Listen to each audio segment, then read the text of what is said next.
you know what, you're a woman, you're allowed to feel pleasure. It is your right. Absolutely. So, Seema, I'm in my 30s and I already feel the ageist pressure of society, not just in the brown community, but society in general on me. I feel like everyone around me constantly defines me by my age and what I should be doing at this time, at this time.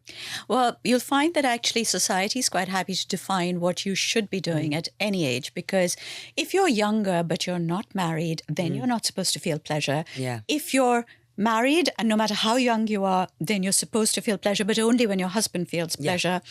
But if you're really young, you're married and you've had a child, you're not supposed to feel pleasure because now you have a child.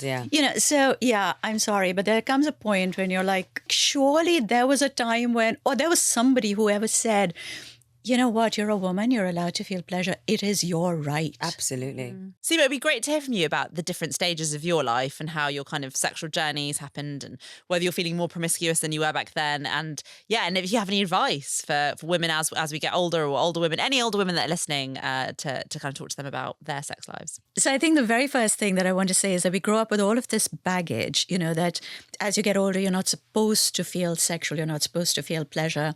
That's absolute crap, because you have it within you to feel an incredible amount of pleasure. It should be like eating chocolate. You should be able to feel pleasure for the rest of your life.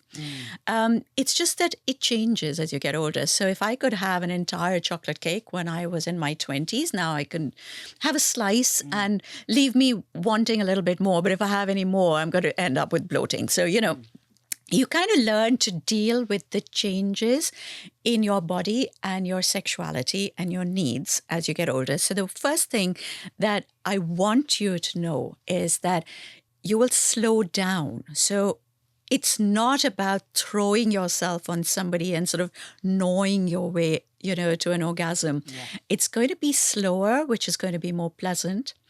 That is absolutely okay. As a matter of fact, the Kama Sutra says, again, I love the Kama Sutra. I think it's a great text. It says that, people have this thing about, we don't have any chemistry anymore. No, that goes very, very quickly, no matter how many partners you change. The best sex is with somebody that you have known for a long, long time, because there's a comfort factor attached to it. And trust me, as you get older, the comfort is what it's about. I no longer want to be in the back of a car. I don't want to be made uncomfortable. Yeah. I want a nice, clean bed. I don't want to be looking over my shoulder and thinking, oh my God, is somebody going to come in? And, so give yourself the time.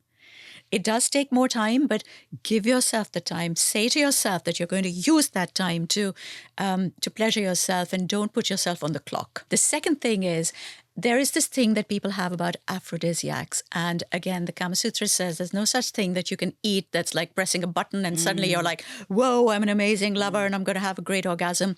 That's not how it works. The best kind of aphrodisiacs that you can have are what will release your wind, so you have less bloating. As you get older, bloating is a real issue. Bloating is a problem for me now, Seema. Yeah, it gets worse as you get older.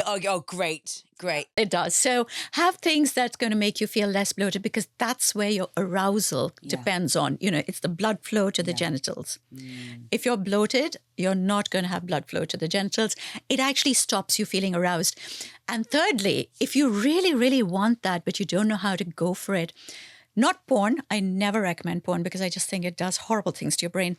But there's a lot of audio podcasts out there that have guided self-pleasure podcasts.